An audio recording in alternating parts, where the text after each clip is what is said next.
Hi Steve, lovely to meet up with you as always and do some work on your game. Really enjoyable session and a productive session around the short game area.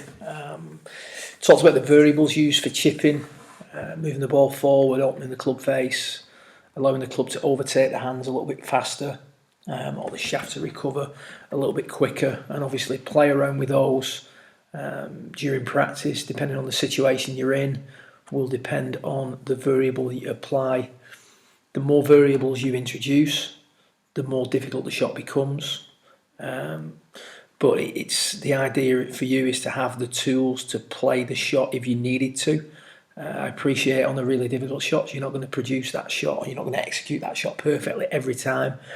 But it is nice to know that you can actually make the correct adjustments to perhaps pull the shot off as and when needed.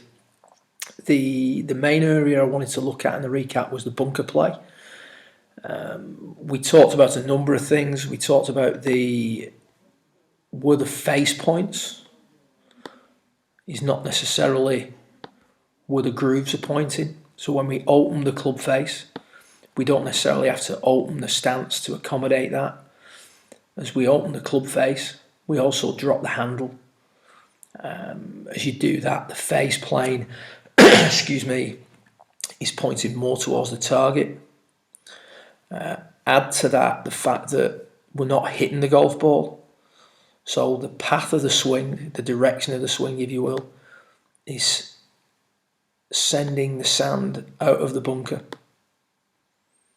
So if we want to hit a flag, obviously that we're aligned to, we want to make a pretty much an inline swing. The sand may come out fractionally right of that, but certainly not enough to send the golf ball too far offline. I think the important thing to realise is we're in a bunker, we're in a situation we don't really want to be in, so the less we adjust the better. So we'll take a pretty square stance, ball forward, club face open as appropriate, so depending on how deep the lip is, depending on which one of your wedges you're using as well, which we also discussed. You've got a 60-degree wedge that's suitable for bunker play. It's got sufficient bounce on it. When the sand's particularly soft and powdery, you might want to use your 56 so that you've got to open your club face more, which will then in turn increase the bounce angle and prevent the club digging in excessively. So the situation you're in will dictate which wedge you should use. The overriding theme for your bunker play is to shallow the swing out.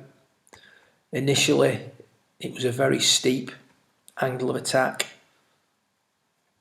because your idea of what you needed to do was you needed to swing to the left. Whenever you shift the swing to the left, you steepen the angle of attack. When you steepen the angle of attack, you expose the leading edge of the golf club too much to the sand. And the divot is too deep. Too much sand is taken. And the ball potentially will be coming out of the bunker too flat. So too steep, too much leading edge, too de-lofted.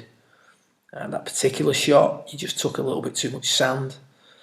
If we run that one through, ball came out of the bunker, but it was a little bit sort of steep, a little bit deep with the divot, and obviously we're not consistent enough.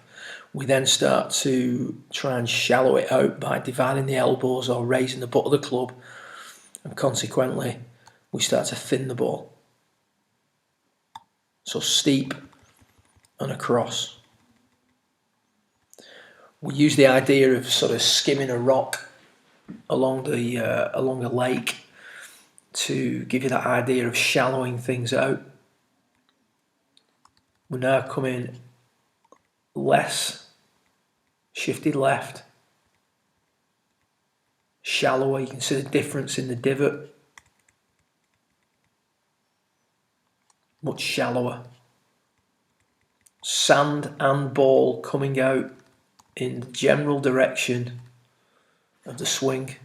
We don't quite get delivery there, but P6 shaft would be sort of pointing pretty much in line with the hands.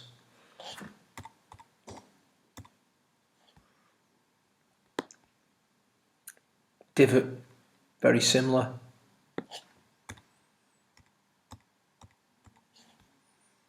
ball flight. Very similar. So the ball's getting sent out on a cushion of sand, which is in the general direction of the swing. So no real need to open the stance up, but a much shallower approach into the golf ball. And when you were doing that, your consistency and your ability to get out of the bunker were massively improved.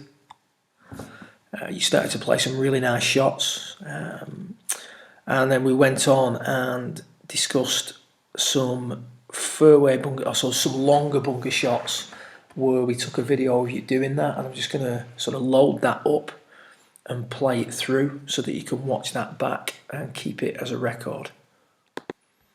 So here we are in the longer bunker shots. I'm just going to play this through, Steve. It's got the commentary on it anyway.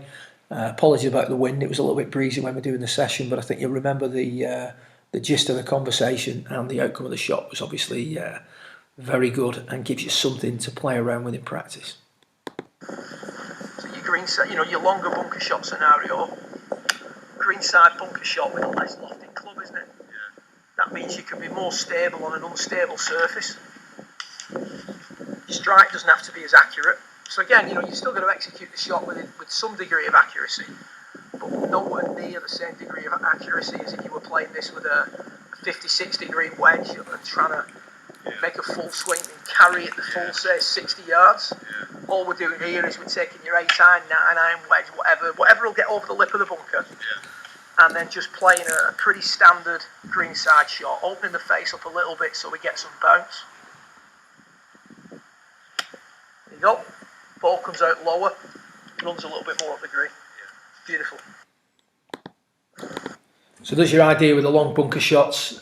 Super session. Look forward to watching this one progress, and obviously we'll practice that scenario when you visit in mid-June for your on-course assessment, and then we'll chat a little bit more about the full swing when we visit the studio on that day as well. Good luck with it. Have a great month, and look forward to seeing you in June.